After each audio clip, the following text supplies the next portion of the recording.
Hey coaches, so today I'm going to show you how to export your contacts.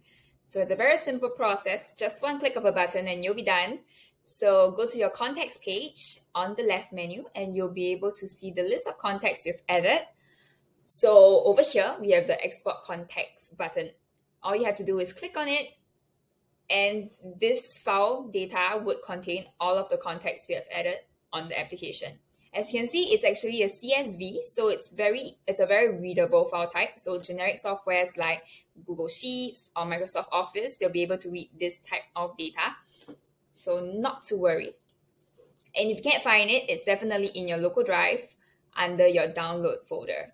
Okay, so but what if you like to filter the specific types of contacts you export?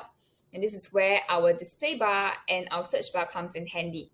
So for example, I like to export only the data of my current clients. I can go to the display bar and select current clients.